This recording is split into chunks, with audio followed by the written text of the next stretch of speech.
Everybody ready to go? Let us know when we are good to go.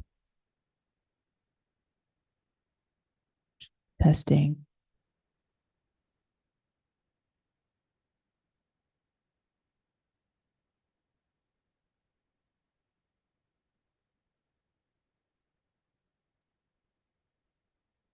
Hello, everyone. Thank you for joining us. Today is Tuesday, August 13th, 2024, and this is the regular meeting for the Litchfield Elementary School District Governing Board, the first one of the 24-25 school year.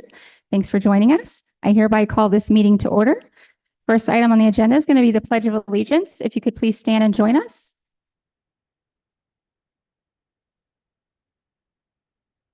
Hello, everyone. Thank you for joining us. Today is Tuesday, August 13th, 2024, and this is the regular meeting for the Litchfield Elementary School District Governing Board, the first one of the 24-25 school year.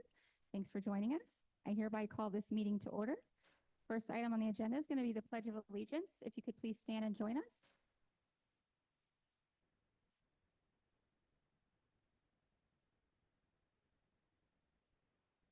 Next, we will be taking a moment of silent reflection, but before we do, I wish to share some news. I regret to share that last week we lost a second grader from Rancho Santa Fe Elementary School. The grief of losing a child is beyond words, and we ask that you hold this young boy's family in your hearts as they face this incredibly challenging time, as well as all of the Rancho Santa Fe Elementary School community. We also wish to keep any of our Litchfield employees who have lost a loved one recently in our hearts as they navigate their grief during this time. Now we'll take a moment of silent reflection.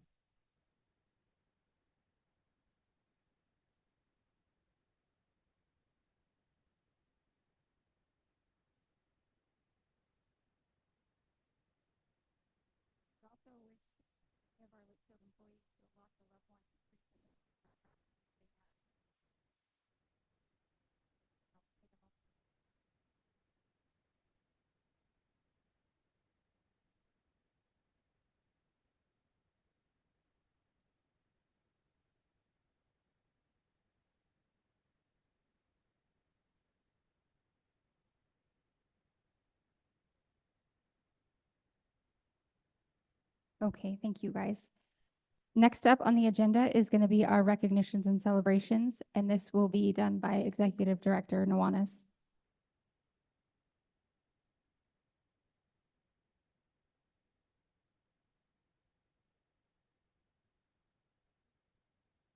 Madam President, governing board members, Superintendent Davidson, fellow cabinet members, and community members, both present and online. First of all, I'd like to start off with a recognition of our new Director of Safety, Mr. Thomas, also known as Mas Foster de Oro. He was not able to be here when we approved him, so I'd like to recognize him as he is sitting here now in our presence here. So everybody would like to welcome him to our LESD 719, and I feel safer already. Yes. Would you like to share any words? Would you like to share any words with our governing board?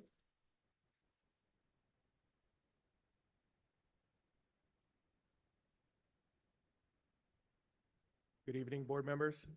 I just wanted to thank you for the opportunity to serve this community and these students. You'll get 110% of me. And I really love the leadership that you have assembled. It's made the past 2 weeks helpful with getting acclimated and on the job right away. So here's to a safe and prosperous year.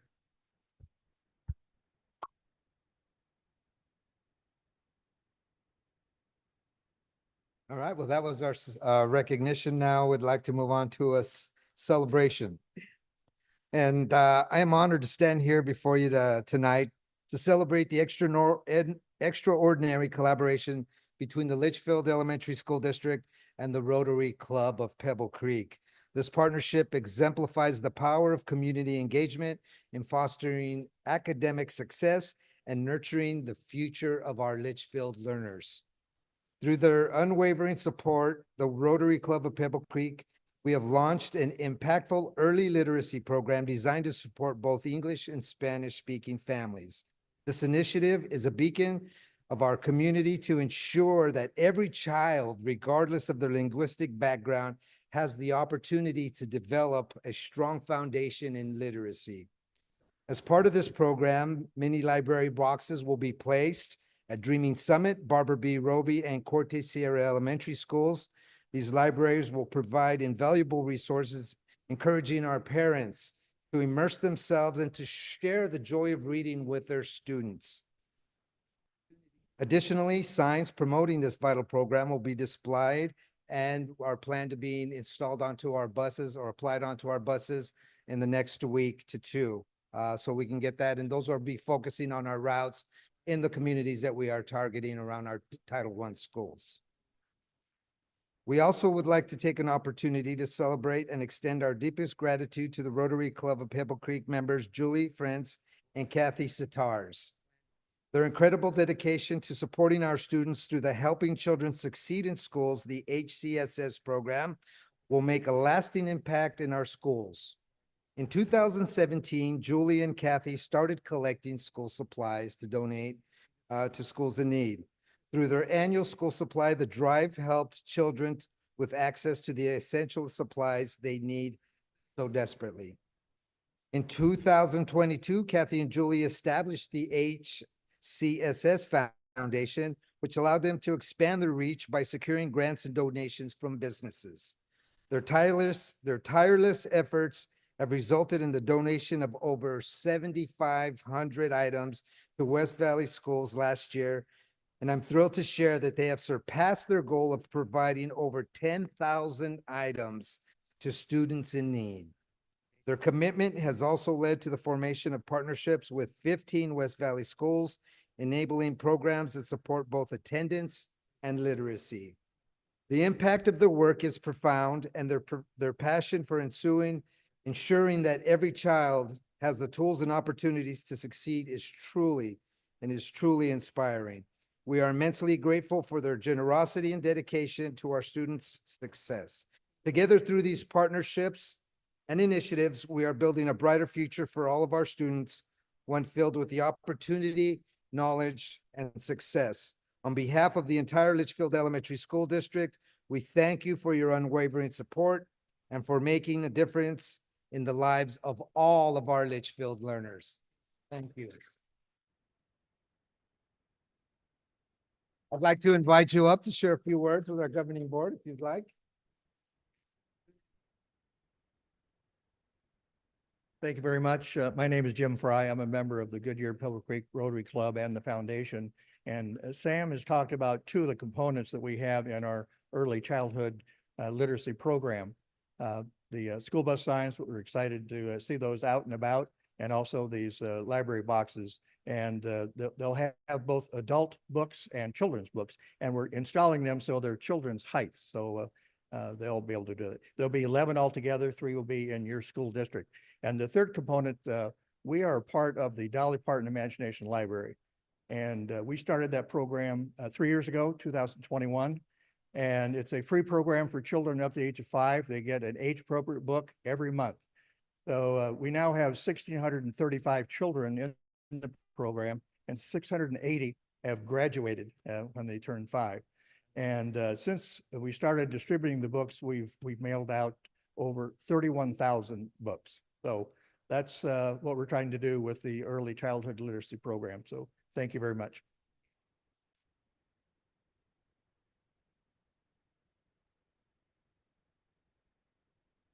Hello, I'm Kathy and this is Brian. We're the founders, along with Julie Friends, of Helping Children Succeed in School. So we're joining now with Litchfield, and you've already had the benefit of getting some of the supplies, those 10,000 that have been donated this past year. Every year the group. Somehow increase more and more. Yeah, you set a goal of what you think is unachievable, and yet we achieve it every year. So again, the success is going to be the children. And obviously any program, one of the programs that works really well is they have to be here. So there's an attendance program that we've launched and have great success with. So hopefully that'll be a program that we can offer here too. So we're looking forward to, again, helping children succeed here at Litchfield Park.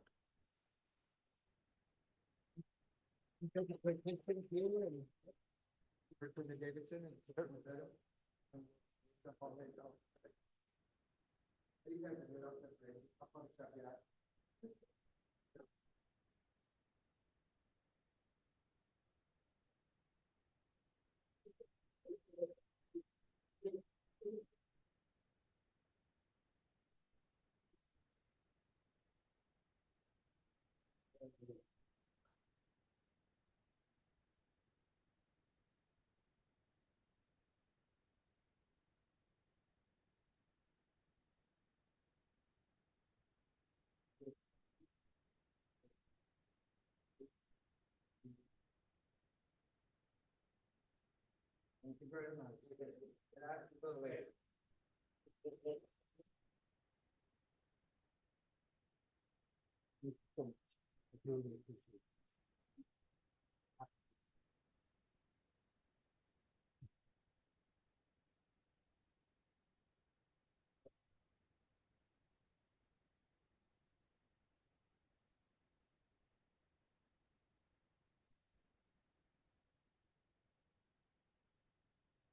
Okay, we are going to move on to the next item in our agenda. No public request to speak today. Okay, we will move right past that. Next to the adoption of agenda and approval of consent agenda. I'll go down the line and see if there's anything that anyone would like us to remove from the consent agenda. Mr. Owens, I have none, thank you. Ms. Wallace, I do not either. Ms. Moran, Nothing from me.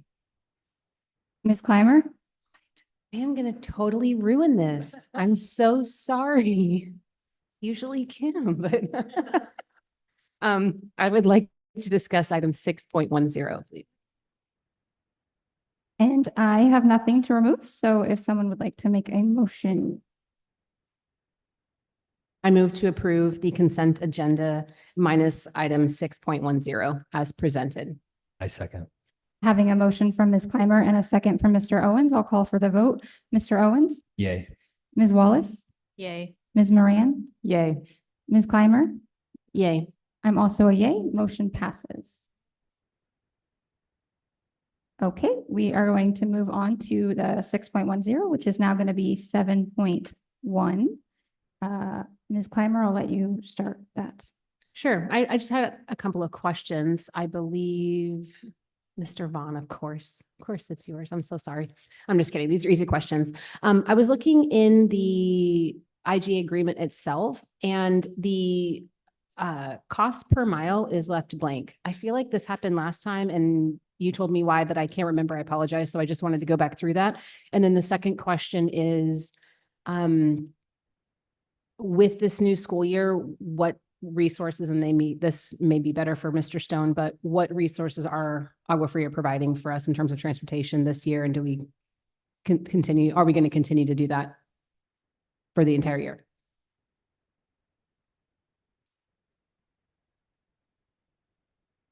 So, can you hear me? I Mhm. think so. Okay. We're still negotiating rate with Agua Fria. It's possible that they won't change it from last year. Last year, we landed on a $2.50 per mile cost, which is substantially cheaper than what we pay for other contracted transportation options. So it's definitely being viewed as a partnership between the two districts. So basically you're approving us continuing that negotiation and moving forward. Eric, do you want to answer number 2? So currently what they're helping us with is covering one full route. So 3 tiers, where last year they strictly covered our 3rd tier middle school routes. And this is really just until a couple of our drivers in training get through that process. And it just gives us backup throughout the year if something happens to kind of work through those scenarios. But currently they're covering 3 tiers of one route. Okay. Both morning and afternoon. Okay. Perfect. Thank you. I remember it being an advantageous partnership. I just couldn't remember why we had left that blank. And I think we were doing the same thing last year in terms of negotiation. I just couldn't remember that. So anyway, that fulfills my questions. Thank you. Mr. Owens, did you have any questions? No questions, thank you. Ms. Wallace, No questions. Ms. Moran, No questions. I don't have any questions either, so if someone would like to make a motion. Okay, I move to approve item 7.1 as presented. I will second. Having a motion from Ms. Clymer and a second from Ms. Moran, I'll call for the vote. Mr. Owens, Yay. Ms. Wallace, Yay. Ms. Moran, Yay. Ms. Clymer. Yay. I'm also a yay. Motion passes.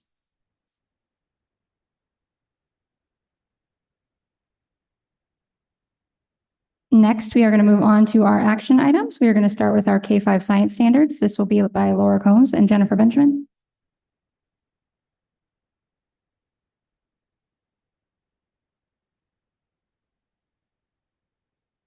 Good evening, Madam President and governing board members. We are here tonight to make a recommendation to move from the Arizona version of Inspire Science to the national version of Inspire Science.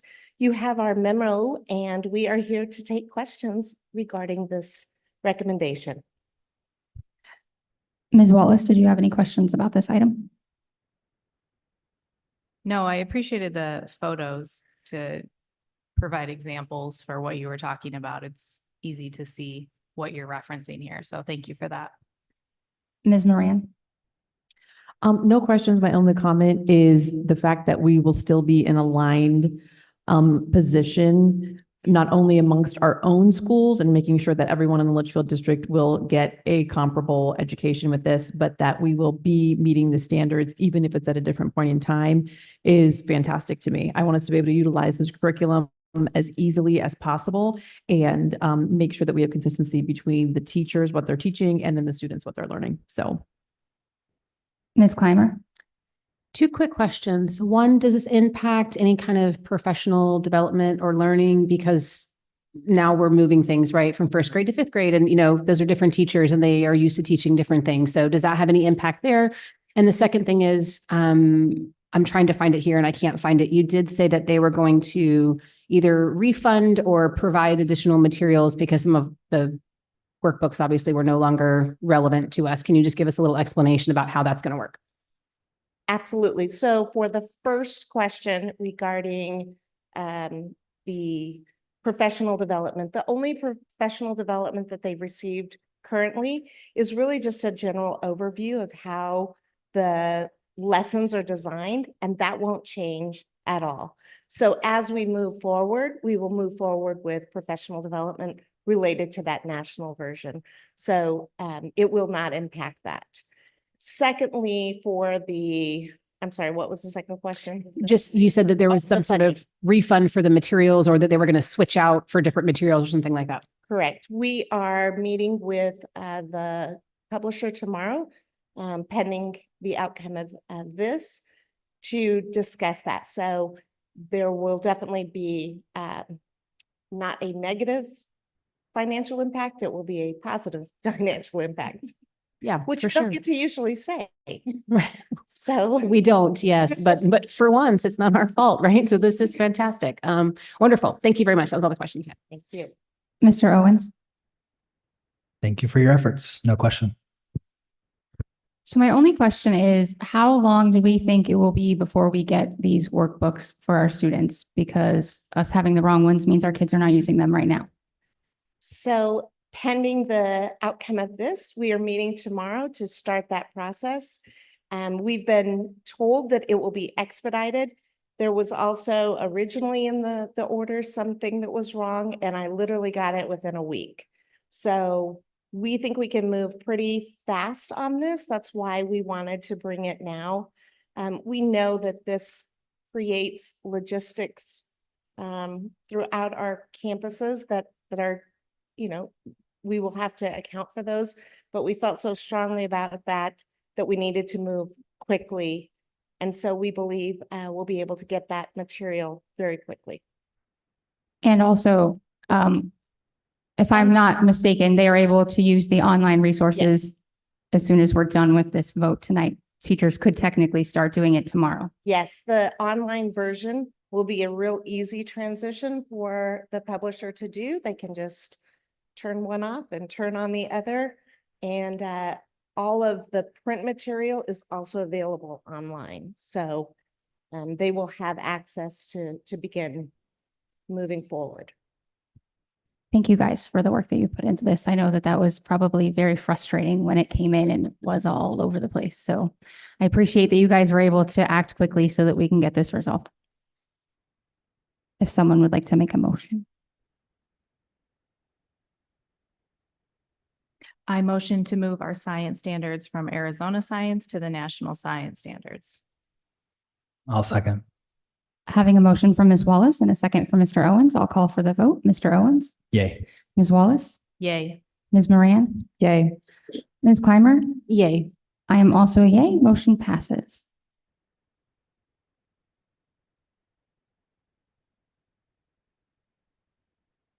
Okay, next we're going to move on to discussion and potential approval for the tuition empowerment scholarship account students. This will be done by our CFO Vaughn.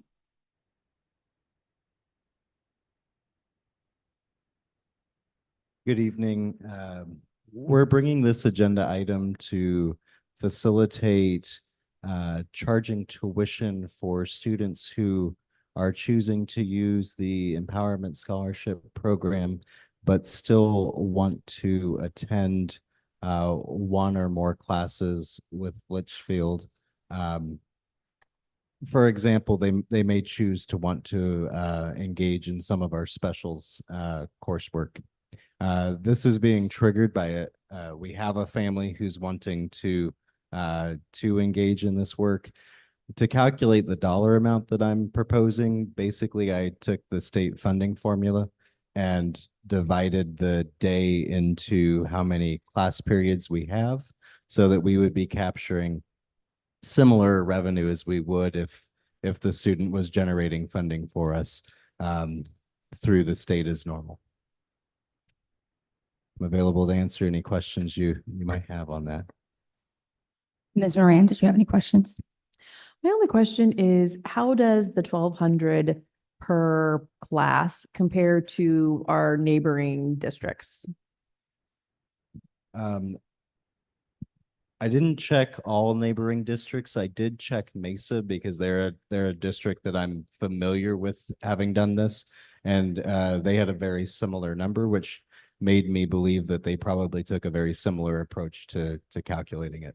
Okay, I agree. I think your approach is very logical. I just like to make sure, you know, is there another point that we can compare that to? So thank you. Ms. Clymer? Yeah, no questions. I think that it seems a fair approach, right? I mean, if the student was here, that is what we would be receiving, whether it's from the state or from another area. So we're happy to invite students back and enjoy any curriculum that we have to offer, but obviously need to be compensated for it. So I think this is a fair approach. Mr. Owens? I have no questions. Thank you. Ms. Wallace? No questions. Thank you. I guess my only question is if a student enrolls and does this and they do it for a couple months and they decide, I don't want to do it anymore, are we charging them upfront at the beginning for the full year, or how does that work?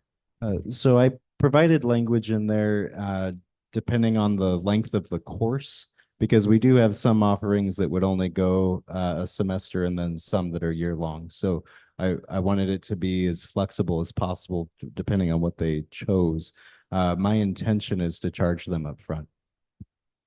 Right. And I understand that. But I mean, like if somebody decides I'm going to come do band at Wigwam Creek for the year and they do it for like 3 months and then they're like, actually, we don't want to do this anymore. So would we refund them for some of the months, or would we say, oh, well, you paid for the year. That's how it works? So I think I would have to look deeper into the ESA program. My concern with refunding them would be if we've invoiced them for the full amount, they already have an invoice that they could submit to the state for full refund. And so if I refund them, there would be a possibility that you could make money by withdrawing if you've already been refunded by the state, and then I also refund you. So my inclination would be not to refund, but I might have to dig a little bit deeper into the ESA program to give a full answer to that. Okay. That's all my questions. Actually, I had one more question onto that. you are using this, they would sign up at the beginning of the year, beginning of the semester, I'm assuming, and then you would use this to calculate space in classrooms, teachers, assistants, things like that. So I'm just thinking out loud, but another reason that you wouldn't allow them to refund is because we've made arrangements for that child to be accounted for in the classroom and we've staffed appropriately. So not that one child is going to make a significant difference, but I'm just saying collectively, if we had several children, that might start to change our classroom numbers, which might be problematic. Right. If there are no more questions, someone wants to make a motion. I move to approve tuition charges for empowerment scholarship account students as presented. I will second. Having a motion from Ms. Moran and a second from Ms. Clymer, I'll call for the vote. Ms. Moran, Yay. Ms. Clymer, Yay. Mr. Owens, Yay. Ms. Wallace. Yay. I'm also a yay, motion passes.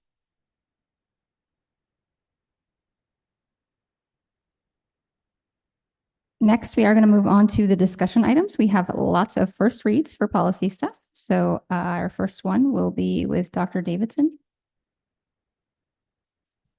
Thank you, President Zaidama. Looking at policy BGE on policy communication and feedback. Per the information that you can see there, the changes were primarily focused on digital displaying and really bringing us to the year 2024. So allowing us to use digital communications for this particular policy. So I'll stand for any questions. Ms. Clymer, did you have any questions? No, I do not. Mr. Owens, I have no questions. Thank you. Ms. Wallace. I appreciate moving into this century, so not having a manual, not the 1900s.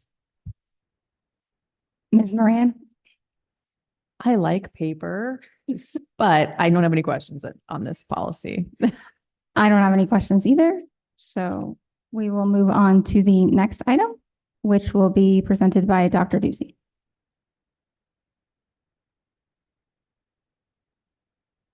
Good evening, Madam President, Governing Board members. The first read of the policy CFD, school-based management.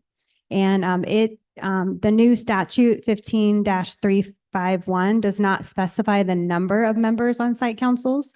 So this new policy aligns us to the new statute. I will stand for any questions.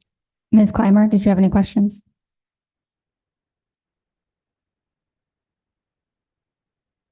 I don't have any questions, more of what, now that this is pulled back, dialed back a little bit in terms of the makeup of the committee, will there be district guidance or some sort of type of regulation that will go along with that? Because I mean, we've had some schools that have had a lot of success with these councils. We've had others that haven't. So just will there be some guidance now that this is gone, that I realize it's not in state statute, but we don't want to meet just the minimum requirement. We want to make sure that people are successful. Yes, absolutely. There'll be district guidance. In addition to, each site council actually has their own bylaws that they have adopted as far as who's on their council, as well as how long their term is. So definitely we are giving schools guidance on who, and also topics that would be helpful to get site council feedback on for decision making.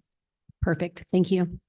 Mr. Owens, No questions. Thank you. Ms. Wallace, No questions. Ms. Moran. No questions. No questions for my either. We will move on to the next one, which will be by Executive Director Benjamin. Good evening, Madam President, members of the board. Tonight, I'm bringing to you policy IHA, which is basic instructional programs. And this is looking at ARS 15710. And it's talking about grades K-8 needing to provide 1 year of instruction in state and federal constitutions, American institutions and ideals, and the history of Arizona, including the history of Native Americans in Arizona. And I will stand for any questions. Mr. Owens, did you have any questions? No questions. Thank you. Ms. Wallace, No questions. Ms. Moran. My only question is, I assume we're already doing all of these things. We are. Great. No more questions. Ms. Clymer. No questions. I have no questions either. We will move on to the next one, which will also be by Executive Director Benjamin. I'm back. All right. So this one is policy IJNDB, and it's use of technology resources in instruction. I actually really appreciate this one because it's going to add how the use of AI should work in our classrooms and schools, including how teachers should be utilizing it as well as supporting students and monitoring how they are utilizing it by teaching them those skills that are necessary to use AI with guidance around district policy and making sure that they are being monitored by teachers and it aligns with our curriculum. If you have any questions, I would be happy to answer that. Mr. Owens, None from me. Ms. Wallace, No questions. Ms. Moran. No questions, although I am from the 1900s, so I'm really sad to see that we're eliminating floppy disks from this policy. No further questions. I'm sorry. My husband has some in the closet at home if you want to see one or have some I'm sure artifacts that we for a do history too. lesson. Anybody that has like a person that works in technology somewhere has all that old stuff somewhere. So Ms. Clymer, did you have any questions? I mean, it does, it does beg the question, like, was anyone using floppy disks? I mean, it was like 20 years ago that people were using They these, like do make 30, great yeah, art 30 project years ago. pieces. Say that again? You could do a lot with art projects and floppy disks. Oh, 100%. But I'm just thinking like, what took so long? Like, I mean, at least 25 years since we've been using floppy disks. Okay. I have no questions. Thank you. I have no questions either. We will move on to the next item, which is going to be done by Dr. Ducey. All right, so I am presenting the first read of policy JFABDA, which is admission of students in foster care. The specific changes in this policy are reflective of the statute change, which states that all educational institutions will change the placement of a foster kiddo and if it's in their best interest within 2 days. And they will enroll them. Not able to deny the child if they do not possess the records that are normally required, as well as if they have any outstanding fees. So just really removing all the obstacles for kids in foster care to get a placement that works best for them. And I'll stand for any questions. Ms. Wallace, No questions. Thank you. Ms. Moran, No questions. Ms. Clymer, No questions. Mr. Owens. No questions. I have no questions either. We will move on. The next one will also be by Dr. Ducey. All right, so I'm also presenting the first read of policy JH, which is student absences and excuses. And it added the additional language of expanding the definition of what an excused absence is per the new statute 15-807D. And that change was mental and behavioral health. I will stand for any questions. Ms. Wallace, No questions. Ms. Moran, No questions. Ms. Clymer. No question. Yes, I'm sorry. I do have a question. I'm just like in the rotation here. When it says when it's absent from school, it talks about the ways that parents can contact. If they don't have access to a phone, they can send a note, et cetera. I know that some of our schools actually also use email addresses. Does that need to be addressed specifically, or a note covers digital and paper? Either. Yes, ma'am. Thank you. Mr. Owens. No questions. Thank you.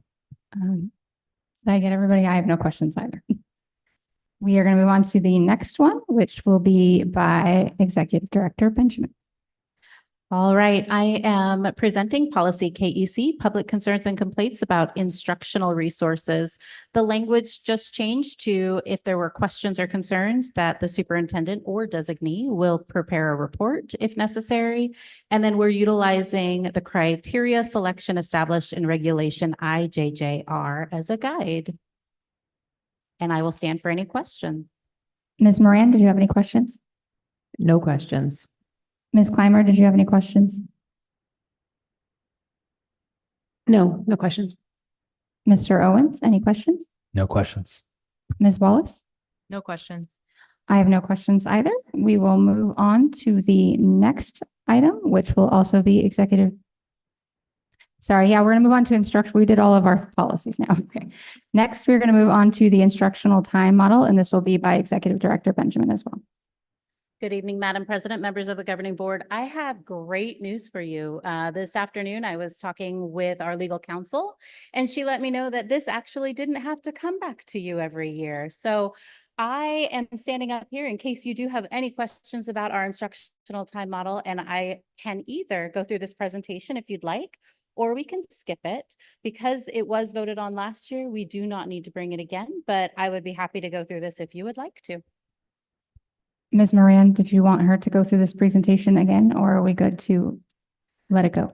No, you don't have to go through the presentation, but I will just comment if I can at the same time and say that I was really excited that we would be able to do this through Google Classroom and not have to have any expenses associated with it going forward as well. So yeah, this is great. Ms. Clymer, are you good to move on? I am. I remember this from last year, so no questions. Mr. Owens, I'm good, thanks. Ms. Wallace? I'm good too. I've read it all. I'm good. We did this last year, so we can just move on. Thank I you. love when we can take something off the agenda. That's great. Okay, so the next item, the last item in our discussions will be the results from the Hanover Conscious Discipline and Behavior stuff that was done. This is going to be presented by Dr. Doozy and Executive Director Benjamin. All right, we are here to present the Hanover result. This was something that the governing board had requested the prior cabinet to look into and identify how conscious discipline was being done and the results of the implementation over the past 10 years. So we are here to provide members and are you guys doing it or am I doing it? All right, we are here to provide board members in the community a review of Hanover's findings of implementation of conscious discipline and our recommendations. Hanover is an outside company that provided support to us through different opportunities for survey and data. It does align to all three keystones of readiness, resources, and relationships. In 2022-2023, Hanover was awarded the contract to review conscious discipline and measure its impact on our district. The completed study included a fidelity of implementation survey with open-ended responses and an analysis of discipline data across 10 years. The implementation survey was administered to staff, parents, and guardians, and students in grades 5th through 8th. The goal of the survey was to identify strengths and possible areas for growth with conscious discipline implementation to help guide and inform policies, procedures, and decision-making. The student behavior, discipline, and attendance data analysis compared behavioral incidents and outcomes and rates of attendance over 10 years of conscious discipline implementation, identifying any patterns that were cited for incidents, including suspensions. The survey with fidelity of implementation survey that was sent to students, staff, and parents, we had 908 respondents. And the fidelity of implementation survey for open-ended responses received 431 total responses. And this is the overall summary. You did receive this also in your Friday update. So if you wanted to read the entire report, that is available to you. We just took out some of the big ideas that came to us. Enhance family involvement in conscious discipline by increasing parent-guardian awareness of the program and opportunities to engage in students' development of necessary academic and social behaviors. Examine differences in perceptions among staff, students, and parents related to safety and connection, and provide additional training and support for staff members related to effectively managing bullying. The open-ended prompts were: what aspects of conscious discipline are least effective? What aspects of conscious discipline do you most appreciate? And provide any additional thoughts and comments about conscious discipline or the disciplinary practices in LASD. Some of the major themes that came from those surveys for conscious discipline was the lack of accountability and consequences. That was the largest piece that came from all three areas, all three groups of people who were surveyed. Miscommunication or little knowledge of conscious discipline, critiques of the practices, there was limited buy-in, safety concerns, disruption, and then there was academic issues that were cited. Some of the major themes and respondent rates were that they felt that it was social emotional skills. It provided specific conscious discipline practices. Some of the strengths were adult-focused tools and skills, relationship building, and positive feedback for the district. Additional comments and major themes that also came out were that there was additional needs that conscious discipline did not meet, disagreement about the conscious discipline practices, and there was support of the program. So in one area we have that it was supported and in the other it was not. So that was some interesting data that we found. Hanover's recommendations for LESD were to expand parent community awareness of conscious discipline throughout the district, provide staff with resources for differentiated implementation based on student needs and backgrounds, and explore ways to address concerns regarding safety, disruption, and bullying. Those were the big findings from Hanover. As we start to look at the behavior discipline attendance analysis, they did look at 10 years of data. What we do know is that our data was inconsistent. How the K-5 schools put it in versus the 6-8 were not the same. And so we have changed that practice this year. We also started the work last year, but this year it has been very consistent with how they're putting in discipline referrals, what that means, what goes into our student information system, what goes into comments, and what needs to have a discipline referral. So we've really tried to clear that up so that in the future, when we're looking at this data, it is actually very consistent and we can see trends. The research talked about that the trends in behavioral outcomes in grades K-8 across the district. Those are the questions. What gaps in absenteeism, if any, exist between school years, school grades, and student groups? To what extent have these gaps changed over time over the last 10 years? To what extent, if any, do differences in behavior and attendance exist across student subgroups? Examples of race, ethnicity, gender, multilingual learners, etc. And to what extent, if any, do trends exist given the implementation of LESD's conscious discipline program? So those were some of the questions that we were asking. And based on Hanover's research, they found that we needed to provide additional behavioral supports to middle school grades and engage with communities to reduce rates of disciplinary incidents. Examine disciplinary referral and outcome process to ensure that referrals and outcomes are assigned equitably across student groups. And explore drivers of student truancy.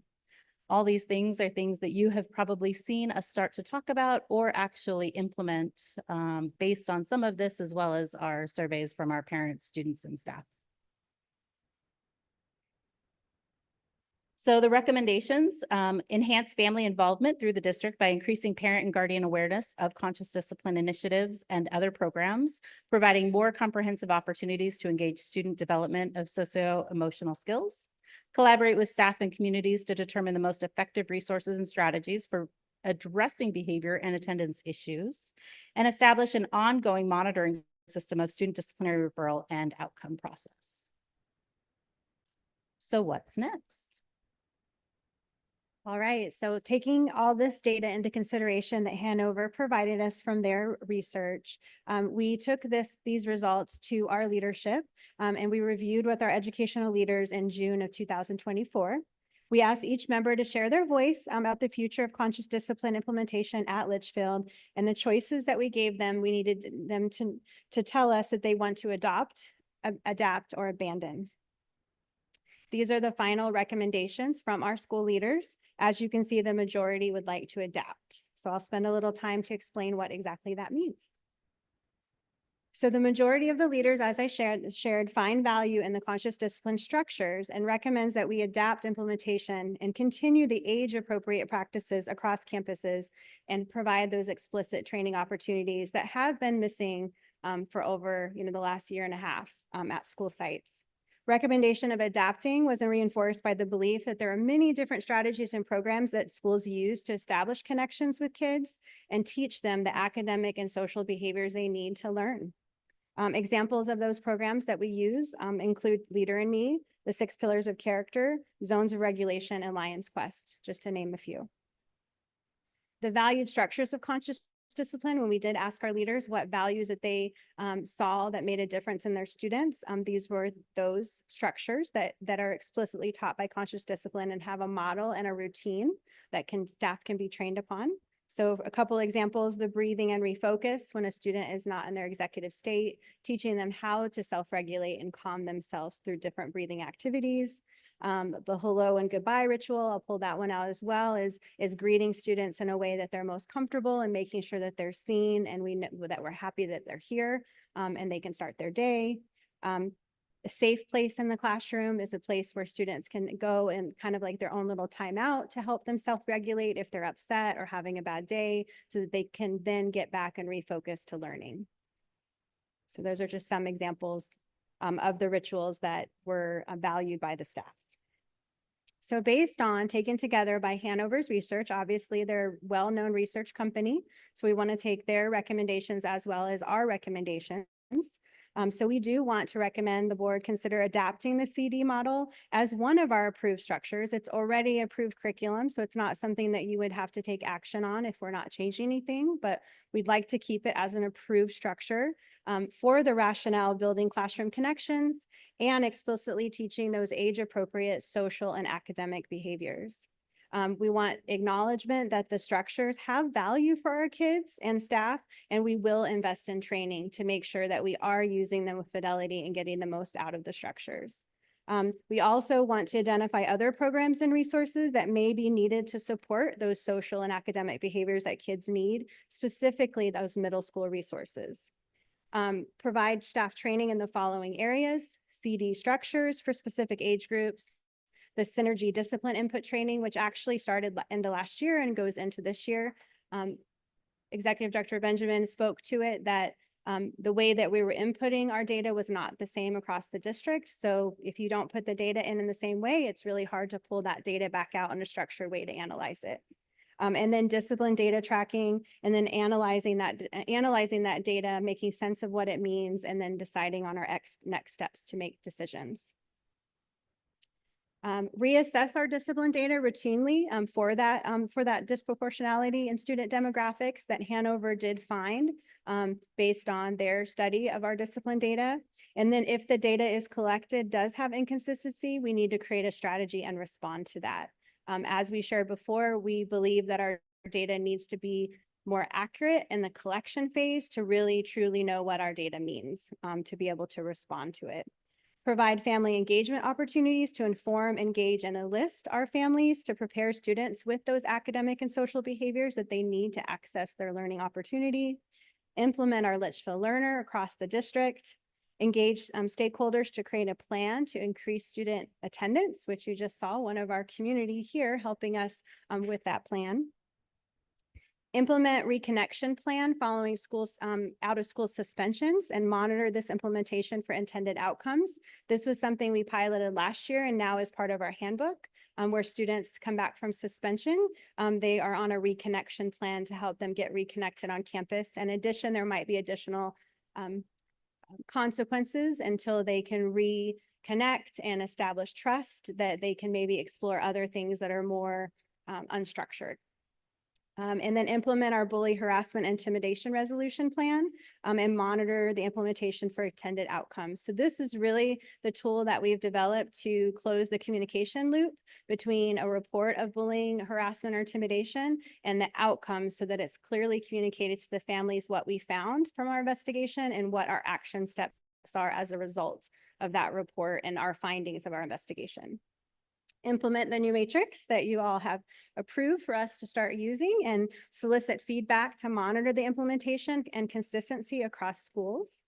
And then conduct a comparison analysis using that employee, student, and family caregiver yearly survey data to measure improvements in stakeholder perceptions. As we shared this last year, discipline and the consistency of how we handle student behaviors across our schools was an area of concern by all stakeholders. And so really using that stakeholder feedback to see how we're doing and if that perception has been changed based on the decisions that we've now been making. So we'll stand for any questions. Ms. Clymer, did you have any questions? I just had one question. I think it was back on slide 10. I think one of the concerns was safety. Yeah, I think it's on slide 10, safety concerns at 12%.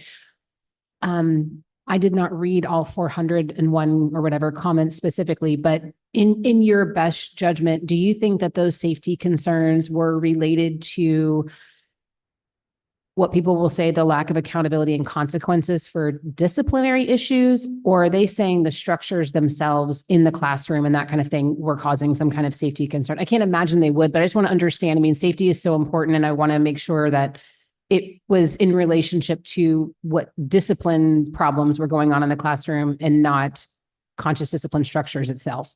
You are correct. It was feedback based on the discipline or perception that maybe behaviors were repeated and not being addressed Okay. versus the danger or safety risk of a structure. Okay, for sure. And I think that obviously you've been doing this work for some time, even though we're just seeing this, but you guys have been doing this. So I think with the new discipline matrix and the, for lack of a better word, the structure, the process that you guys have put in play in terms of gathering data, making sure that it's consistent across the board, and not just the gathering of data, but that the discipline itself is handed out consistently from campus to campus and from administrator to administrator, right on the same campus. I think that was, I think, discussed a little bit here, but I think we've seen that over the time. I think that will help do this as well. Do you plan on, not this full extent, but do you plan on monitoring discipline on an annual basis or biannual basis to just, now that we have a consistent process, to be able to see if we're making any progress with the matrix? We have unfortunately already had a little bit of discipline happening on campuses. It is Shocking. Let me guess, it must be the middle schoolers, right? some, all. And so what we have been doing with the teaching and learning department with Director Katie Wood, as well as one of our instructional coaches, Lauren, who helps with managing and supporting our behavior coaches and our advisors, is we've created a document to say, this was what the situation was, and this was how we guided that school for discipline, so that we're making sure that we are consistent across the board for all those things. So us just communicating with that, it is a brand new tool, so there are no bad habits yet because we are all learning this together. So we're getting lots of phone calls to walk through this, which is really good. That's what we wanted. We wanted that conversation and the communication and opening those lines of communication to be able to support schools through the discipline process. Yeah. So the answer is yes. Absolutely. Thank you. I think it's important takeaway for me, especially, I mean, conscious discipline and the structures and the success that the program has seen is important. And it sounds like you're going to adapt the good from that and keep it. I think a lot of people just, the naming of this program was not what it should have been, in my opinion. I think that, people conflate the two and they shouldn't. Discipline is a separate issue, but I think we've had some, trials and tribulations there as well. So I think these can go hand in hand, but I think it's important to monitor them separately because they truly are two separate things. It's not the same thing. So thank you for splitting that up and educating us on both of those. Mr. Owens, did you have any questions? No, I don't have any questions, but I can't speak for everybody, but I don't think we're necessarily surprised by what they found just based on discussion I've heard over the last few years prior to being on the board, in the last year being on the board.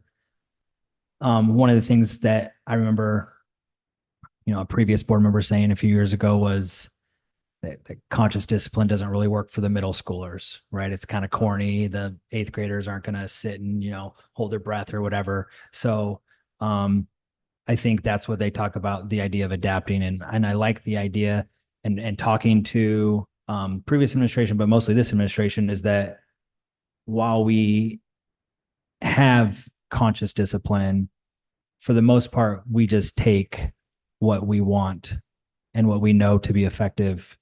And I think that's where maybe we do see some holes where people are like, oh, well, we only do this, but we don't do that. Well, we don't need that maybe. I also see that, sorry, let me find it real quick. A lot of these, I feel like these recommendations, while they're under this conscious discipline umbrella, I mean, there are things we talk about just in general as part of our strategic plan or part of our everyday goal as a school district, and things that we need to do to make our students safe and to make sure they're educated and in an environment where the families feel safe sending their kids to school, while knowing that if kids get out of line and and get in trouble, then they're going to be disciplined. They're not just going to be sent to some room and get to play games. And so, like Board Member Clymer mentioned, I think that the term conscious discipline when I first learned about it and you hear these things, you're like, okay, what is this? And then you just realize that as education evolves and as I think people are learning how to frame things, this is just a term for how we look at discipline, like, internalizing it and being more intentional with it, which I think is important, especially when you look at how to focus on a kid and how do you discipline that child who's got a single parent home, or maybe they're a different race or just whatever, and figuring out how to make sure that that specific discipline for that child is what's best for that child, as opposed to this blanket whatever. But I do like the new matrix. I think it's going to make a big impact for our middle school children, and I like that. Well, I'm confident that the district and the administration is going to use what they feel appropriate in the conscious discipline program to benefit our district. So thank you for your work. Ms. Wallace? I don't have any questions either, but I think you guys have done a lot of things that may have been suggested before you came to that. And I think the new matrix is going to be extremely helpful, and the data being consistent will be extremely helpful. So I think that the survey results are going to show parents' support of these programs with them being carried out consistently. So good work on already being ahead of these issues. So thank you. Ms. Moran? I do have some questions. My first question is on slide 7, which has the number of participants and respondents that participated in the survey. Based on this number, in your opinion, is it enough to create reliable data for this type of decision making? You want to talk to that? We asked Hanover that same question, and absolutely, they said that this would be reliable to give us the results that they found. So yes, I don't know what reliability coefficient they used. I can't recall that, but yes. Okay. We actually kept the surveys open a little longer at one point because we wanted to make sure that we had a certain number. I can't remember now. It was, I could look that up, but we did push the surveys out a little bit longer to reach a higher number. I do remember that. So Okay. I will agree with Board Member Owens that there were no big surprises for me in these findings. One of the surprises for me is the adapt piece.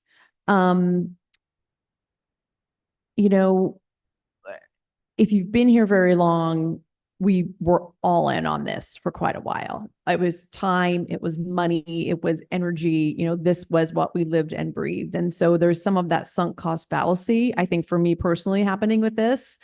So the question behind that piece, with that kind of being the background, is how realistic is it to parse out pieces of this and not impact the fidelity of the program in general? For example, I know with Leader in Me, it's very prescripted and you have to follow certain things at certain times. What do you think, just in your opinion, because I don't know how many other schools only do parts of it. What's your opinion on that? So looking at the values and the structures, really what conscious discipline does, not only is it providing the adult the opportunity to de-escalate themselves and regulate themselves before talking with the child, it's building a classroom family. It's really tier 1. And if we're looking at it for the tier 1 for our students, getting that in a general education classroom, this is all very doable. The part where we started to struggle was when we had a student who needed tier 2 or additional support, or tier 3. Conscious discipline wasn't enough, and we didn't have tools in our tool belt to be able to support those students. And I think that's where a lot of these issues came to play, is because we weren't building some of those other skills. So this is really about building that classroom family in that tier one, which is where Leader in Me is all about building up that student individually with goals and building those habits and being proactive. So they really marry each other hand in hand, which is why I think that the ADAPT came, especially for those schools who are Leader in Me. We were hearing it across the board. I mean, we've heard it from Veralto Heritage for many years, but now Barbara Roby is saying the same thing. They marry well together, which is why I think that the ADAPT came about. Okay. So I think also kind of based on what Board Member Clymer said, part of the issue with conscious discipline has been literally the name. So I'm sure it's copyrighted or whatever, but can we call it something else like classroom connection or tier one classroom building? I mean, for behaviors, I mean, it just because that the name of the program itself does not readily define what the actual program is. You are correct. And we actually have started to name it the academic and social behaviors necessary for students. You're starting to hear that language a lot more that we've been utilizing. However, if we're doing the training, it would still be conscious discipline. So I still think that that needs to be on our curriculum guide to showcase that we are still providing that training. It might not necessarily be, we don't call it conscious discipline time in the classroom though. It's really just the structures. It's our Brain Smart Start, or it's time for our wish wells or our celebrations. So it's the structures that are named, which is also the hard part about this research. When you say what's conscious discipline to a student, they don't know because we didn't use that language. We used breathing techniques, or we used the safe place, or we used, the care center. Those are the words that the students know. So that is also another piece of this research that was rather confusing. Okay, just a couple more things. I will say the demographic information was not surprising because we found the same demographic disparities in discipline in 2020 when we were doing the equity work. So I'm glad that that has now been re-highlighted, and hopefully some of these action steps will address that. When I look at, you have multiple slides of all of these action steps that are going to happen. One of the action steps that I have a specific question on is, it's on slide 25. What does implement the Litchfield learner across the district? What does that look like? And how does that impact this? Absolutely. So by developing the Litchfield learner from grade to grade with those I can statements, we're building those critical attributes and skills that students need by the time that they leave us to go to high school. So what kind of communication skills do we want kids to have? Problem solving, character. Character is a big piece of this, right? And conscious discipline and that academic and behavior skills to access their learning. So as we build the Litchfield learner and we implement that in the classroom with those explicit lessons, as well as measurement to say, okay, can the kids do what we said that we want them to do by the end of first grade, end of second grade, as a problem solver, as a content expert, whatever critical skill that we're talking about, we're going to be able to see our students grow in their ability to become that student that we want them to be by the time that they leave us. So how it connects to this work is that if you have students that become problem solvers, you're focusing on that instead of focusing on negative behaviors, right? You're focused on how to build students up and become the leader that they should be and implement things for themselves and build those skills. So that's what we mean by implementing the Litchfield learner, that we see it tying into our discipline data and our student attendance and all those things, because it's really going to get the students ownership and building their own skills in each of those skills and attributes. Okay, so we've talked about the strategic plan. We've talked about the Litchfield learner. I don't know where I was, but I didn't realize there was actually going to be curriculum, if you will, I guess, developed for the Litchfield learner. So we would anticipate the current programs we have, like Leader in Me will be there and Conscious Discipline will be there.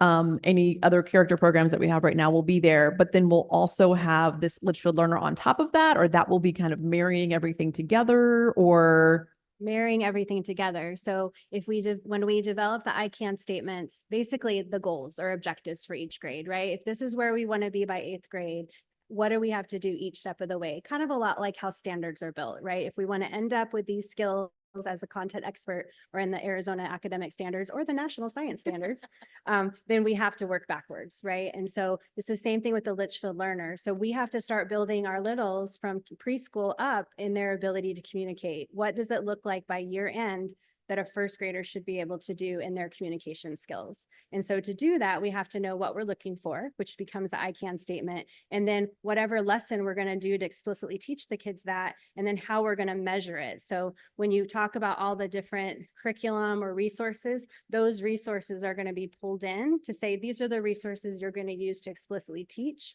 this to whatever grade level. And then here's the measurement we're going to use to assess, can the students actually communicate and have the skills by the end of first grade, third grade that we want them to have. Okay, and what is the time frame for that? Yes, so we are going to start building those I can statements this year on Executive Director Benjamin's and I's scorecard. We're starting with 3 areas, which is content expert, which is the work around the essential standards that we want to make sure that we really look at what's essential across our district. And those common essentials, and then problem solving and communication. So those are the first 3 that we're going to begin with, and we're going to invite stakeholders and the community to help us build that, build those I can statements, specifically the teaching staff at first, but we also want to find out from our other stakeholders. So. Okay, so then when I look at these recommendations, there's a long list here. So that was one of the bullet points here. So where are you going to start? I mean, this is a lot to tackle. So like, can you give me any more insight as to, kind of what the top priorities are or what the total time frame would be to put some of these, because some of these are real systems that need to be established and put in place.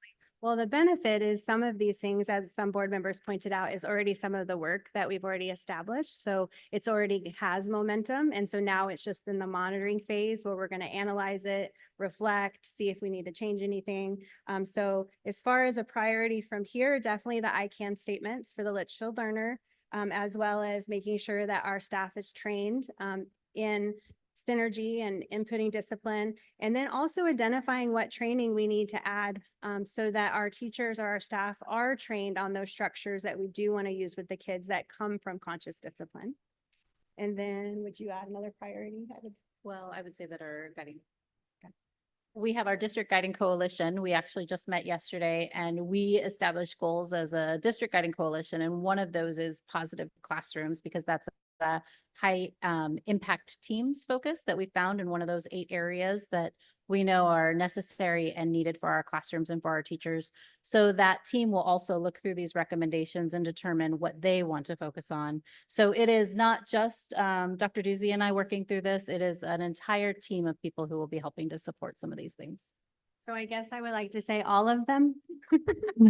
Okay, one last question, because we know specifically that our middle school students are not as well supported by conscious discipline. So do we have another type of support system that we plan to put in place? Are we going to grow that ourselves? Are we going to buy something, or what do you anticipate being on top of the discipline matrix that we have now, but the actual more behavior supports in the classroom? Right now, we are researching different opportunities for middle school. There are some curriculums out there that are really based on middle school and high school. So we're looking at those. We also know that the Litchfield Learner will do some of that for us as well, because it will be a 6 through 8 lesson plans and curriculum. And then their academic advisory also helps support that, although we know that that's an area that we need to continue to grow and improve in.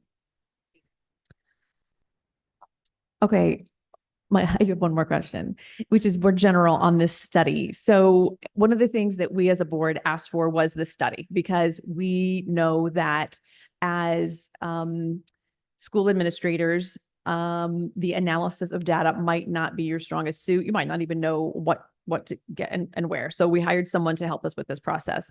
In going through this process for the 2 of you and anyone else who might be involved, did you find it valuable and applicable to your other work in the systems analysis that we're going to need you to continue to be doing over time? I love that question. It's something that we've talked about quite often. In reality, I think that Dr. Doozy and I could have done this work. However, it was good to have an outside consultant just having that big overview. None of the information that they provided was anything shocking to either one of us.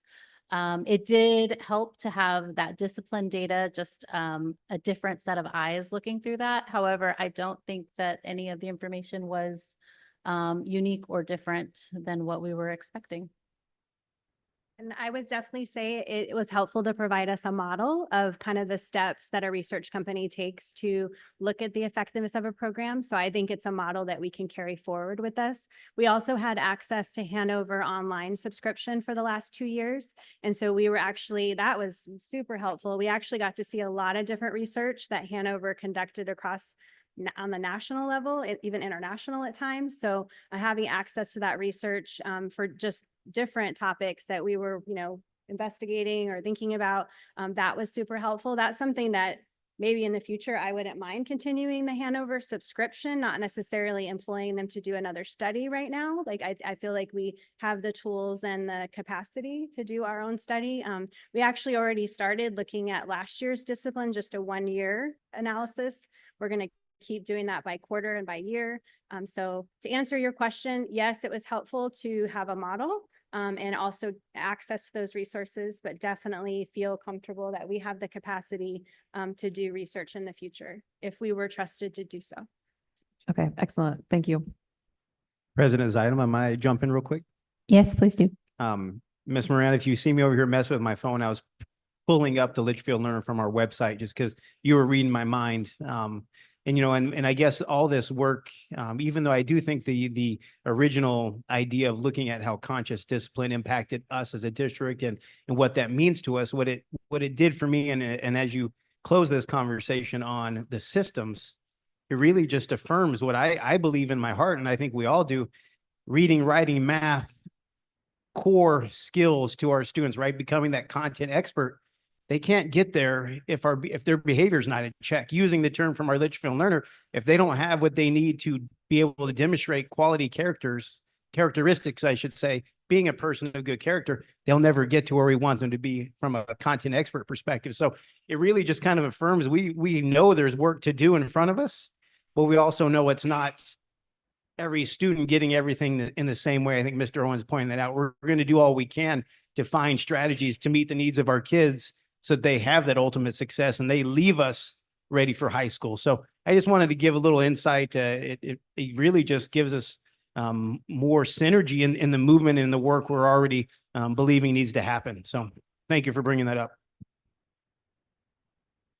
So I don't have any questions, but I do like the fact that we are going to allow teachers to have a little more flexibility in what they're using, because I do feel like our job as a district is to equip our teachers with as many tools as possible, because one tool is not the right tool for all jobs. And so by allowing there to be more flexibility, I do feel like that is exactly what was missing before, was this is our plan and we do not deviate from it. And that wasn't working for students. And it worked. And there are things, my family has adopted some of these things in our own house. We have a safe space. We do breathing techniques when we need to do it. I do it as a grown-up. My kids are even better at it than I am. And so I think that there are some good things. So I'm glad we're not going to lose that. But I do appreciate, like I said, that we are going to give teachers the ability to have multiple tools so that they can use what is best for the job it's in front of them. Is there any other questions on this? As it's just a discussion item, we aren't voting on anything for this. No? Well, thank you so much for all the work you've done. Also, kudos to you guys, because a lot of the stuff in here you guys were already working on, but this was started a long time ago. We had asked for this evaluation several years ago. And so the fact that you guys were able to get many things knocked out already without having even this information goes to show, one, we all kind of knew what was coming from this, and two, that you guys are just phenomenal at your jobs. And so we appreciate you guys being here and all that you do. All right. Thank you.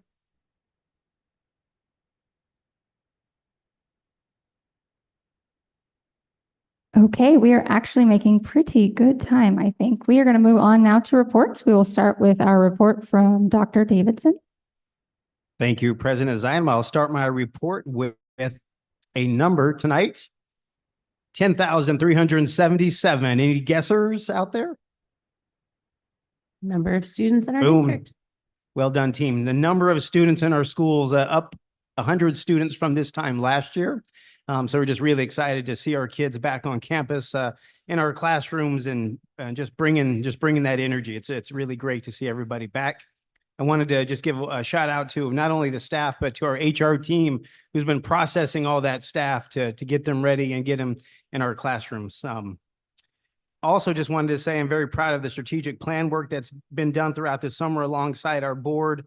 And we're really looking forward to the end of the month. I hope to bring that to our team and then talk about next steps inside those areas. And you heard it through our presentation tonight: readiness, resources, and relationships, all on behalf of our Litchfield learner work. When we talk about the strategic work, utilizing our resources for creating opportunities for students and staff, I'd like to celebrate Dreaming Summit Elementary. Governing board members, you helped support that work last year as a school that was moving towards the official Purple Star school recognition for supporting families and students in the military. We did get word that they are an official Purple Star school to start this year, and now will serve as a model for all of our schools in the state, as well as potentially some of our future schools. And I'm just going to throw these names out there. So if they're listening tonight, Western Sky Middle School has 67 students connected to military families. Verado Heritage has 63 and Verado L has 60. So I'm certain we'll be working with those schools next. We have many good things happening in our district, as you know, but we know we're not perfect. We know we're going to continue to iron things out, find ways to improve, and do it in partnership with all of our different key holders, a variety of people, as you saw tonight, to include our Rotary Club of Pebble Creek. But I also wanted to just say thank you to our governing board. You play a very integral role in that work, and want to thank you for your time, energy, and commitment to making our district the best it can be for those 10,377 students. So thank you, President Zeidema. Thank you. And we're going to move on to reports from governing board members, and I'm going to let our new kindergarten dad, Mr. Owens, go first. All right, I'll keep it short so we can get out of here. Yeah, since our last meeting, I got to welcome back students on the first day of school at Verado Heritage and Verado Middle School. And I'll tell you, the drop-offs are much different between an elementary school and a middle school. I also dropped my kindergarten off on the first day with my wife, and none of us cried, which is good. But there were some parents and some tears, and I feel it because every day I've been navigating the drop-off line and I've yet to get in trouble. So that's good. We did participate in the breakout session for strategic plan. I'm grateful for the administration's work on that. Just the countless hours that you spent over the summer preparing. And I'm confident that when it's done, it's going to be something that we're going to use as a platform to grow with over the next 5-10 years, however long that is. But mostly I just hope everyone's having a good start to school. There's unfortunately some things that need ironed out at the beginning of the year that we don't love to see, but we're working on it. I'm confident with our leadership that those issues are going to be fixed as soon as possible. We apologize to any families who have been affected by those, but knowing that your voices are heard, and we're going to keep doing what we can to make sure your children are safe and educated the best we can. Ms. Wallace? I will also be brief. We attended the special board meeting to go over the strategic plan last Friday, and it is very exciting, and the work that has been done there is going to be amazing for all of our schools and staff and all of us. So it's a lot of positive things are coming, and that's awesome. And I too am just excited about a great new school year. It looks like our schools the staffing is looking great. The problems with transportation seem to be getting worked out and moving forward. So I think that we're off to a great start, and I'm excited for this year. Ms. Moran? Yes. Happy back to school. The start of the year has had a few glitches, so I'm just going to echo what everybody else has said already, but we continue to work out all of the bugs, which I'm grateful for. Overall, I am filled with appreciation for our new and returning teachers, office staff, food service, extended day, facilities, district employees, and administrators.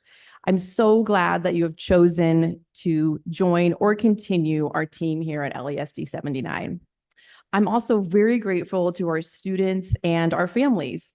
As they say in the airline biz, we know you have a choice, and we are so pleased that you have chosen traditional public education. My commitment to you, the staff and families and students, is that I will always seek to understand and continuously improve. I'm not the only one. I don't want to put words in everyone's mouths, but I know based on my experience that every member of this board and the district executive team make that same commitment over and over again. We aren't perfect, but we all want to get better. So I'll close with lyrics to the Bleachers song that echoes this sentiment. I didn't know I was broken till I wanted to change. I want to get better. Better. Ms. Clymer? Well, I will echo those sentiments. Welcome back to school. I keep saying you're going to hear this for a couple of more months. So you guys are just going to have to, handle this, that, this is my last first day as a board member. My son is also a senior in high school. So I'm having a lot of last firsts right now. So, it's a little emotional, but, anyway, I will say I was lucky enough to attend the new teacher induction breakfast at Mabel Paget. So thank you to Principal Willis and her staff for hosting. It was amazing, Hawaiian themed. Everybody was in great spirits, just getting to see the baby teachers and the veteran teachers that have chosen to come here to share their expertise with our students. Everyone is so excited. The principals, staff, all of the administrators, everybody is just ready to, start school with a gusto. And it's one of my favorite events of the year. So thank you for that invitation. I had fun. The Mission Belief kickoff with the entire district, just amazing. I know it's really hard to get everybody in the entire district at the same place at the same time, but seeing everybody dressed up and excited and sharing our wins and our successes across the district really motivates me as a board member to do better. It motivates seemingly other staff members, because you could kind of see the competition in terms of wanting to be better for their students. So again, thank you for that invitation, and thank you for finding time for everyone to be together. I think it's really important with, almost 17 schools now. It's easy to be disjointed. And so we need to make an effort to be together and celebrate all those wins. So thank you for that. I was unavailable on the first day of school to attend, but I did get to go on the second day of school to a couple of schools. Barbara Roby, so thank you to Principal Acosta and Executive Director Stone for working the carpool line with me. Parents don't want to stop too early. They want to let their kids out in the wrong place. Like, we're not having it. Like, we own that carpool line now. So they got it down at Barbara Roby. They know what they're doing. And at Wigwam Creek, got to spend some time with Dr. Doozy and Principal Rosenthal, welcoming middle schoolers who were, believe it or not, very excited to be at school on the second day of school. So everything went really well. I like just being on campus. It's kind of a bucket filler for me to get to be there and experience what's happening every day. So thank you for those invitations as well. As other board members mentioned, the strategic plan review and the superintendent's goals we reviewed at the board retreat was great.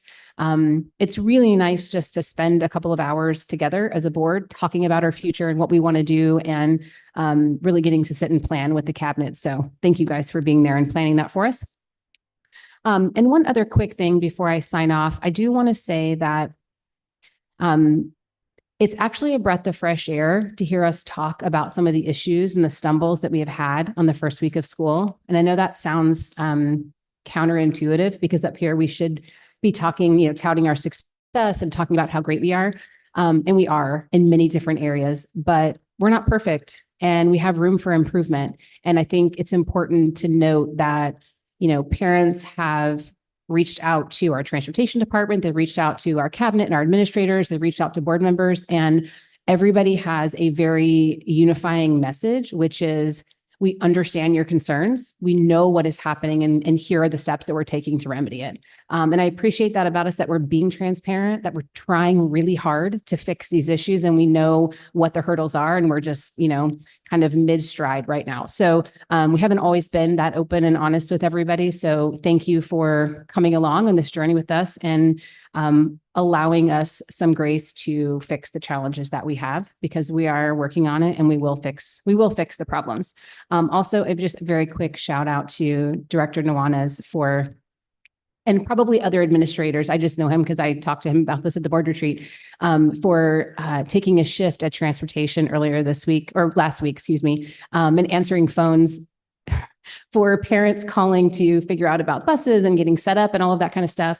We're a hands-on place. Like, we're a big district, but we're a small group of people. And, to have an executive director and a cabinet member just be like, yep, I'll take a shift. I'm going out there, I'm answering phones. And for 3 or 4 hours, I'm just going to try my best to do someone else's job, is pretty awesome. So thank you for taking time to do that. And for all of those angry parents, I'll give you Sam's number next time. I'm just kidding. Oh, that's right.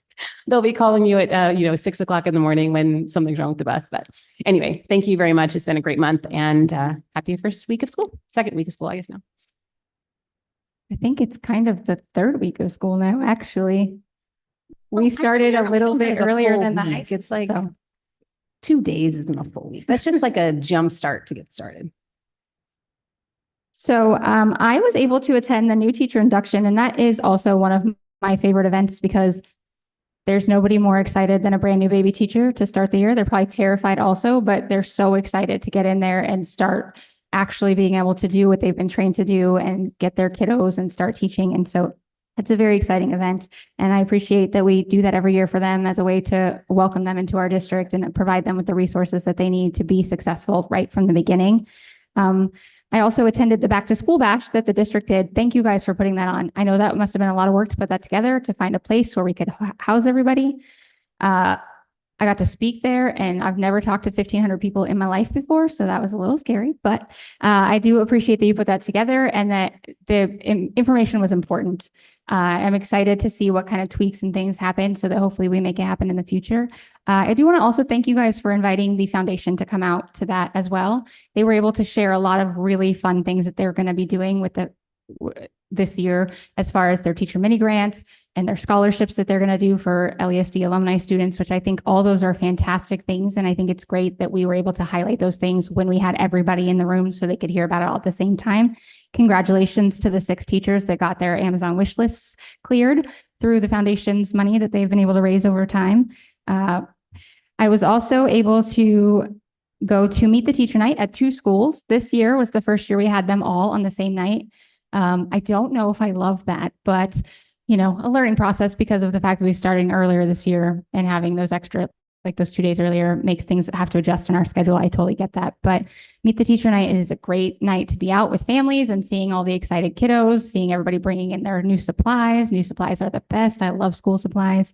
And while I was at Meet the Teacher Night, I made sure to sign up for my Parent Teacher Student Association at Rancho. I encourage all parents, moms, dads, grandparents, any guardians out there to sign up and be part of your parent organization on your campus. Those groups are worth their weight in gold in what they do for our campuses. So please, please, please get involved. And it's as much or as little time or money that you want to put in, but I do encourage everybody to get involved in their groups on their campuses because they do a lot of great things for their teachers and their students every year. I also was able to drop my kiddo off at school and had my other kiddo get on the bus. I am a parent that has a bus rider also, so I understand the frustrations that some people have been facing with transportation. My kid hasn't been picked up on time either. I get that that can be frustrating. I appreciate the people trying to be understanding as we work through these situations that are coming up and we work out the kinks. We have a brand new system. We have a brand new director. We have a lot of new drivers. So there's just a lot of things happening at one time. And I just ask you guys to find a little bit more patience while we work through it because we're going to get there. I have 100% faith in that. And on that note, I do want to give a shout out to Jenny Tassin because I know she has been working round the clock, weekends and nights to make sure that every kid that's putting in to get a route is getting routed, and she's spending lots and lots of time doing that, as well as many of our executive team over here has been working with her. And so we appreciate you all coming in, all getting your hands dirty together to make sure we get this done, because we know that the best thing we can do is get our kids to school on time so that they can learn. Because when they're not there on time, they're missing out on valuable learning time. So I appreciate that everybody's working together to get that done. And I really do believe that we're going to get there. It's just taking some time. Lastly, we did our board retreat day 2, which was last Friday. And I feel like that was some really great work that we did as a board and with our executive team as well, getting a better understanding of our strategic plan, which I'm excited to have that come forward after the work that we did. And then also coming up with new goals for our superintendent. I feel like the goals that we came up with, that we all worked together and decided these are the important things. It was nice to have us be able to have collaborative discussion and come to those goals as a consensus so that they can come forward and be voted on in a future meeting. But thank you to everybody that put in the time to be able to do that work with us that day. I know that you guys don't necessarily just have half a day to give up when we have all these kids in school to come spend the day with us, but it is important work, so we appreciate the time you put in. And with that, I am going to end my report there because we all want to go home. Thank you to all the administrators that sent us their reports. We like seeing all the stuff that's happening when we're coming back to school, and all the PD that's happening with our teachers and things that happened this summer and all the stuff that's been going on.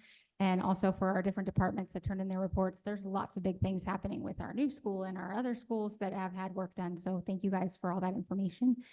Anybody that wants to read it, it's on Board Doc, so people can read all those reports and know all the great things that are happening in our district. And with that, I will entertain a motion. I move to adjourn the meeting. I second. Having a motion from Mr. Owens and a second from Ms. Wallace, I'll call for the vote. Mr. Owens? Yay. Ms. Wallace? Yay.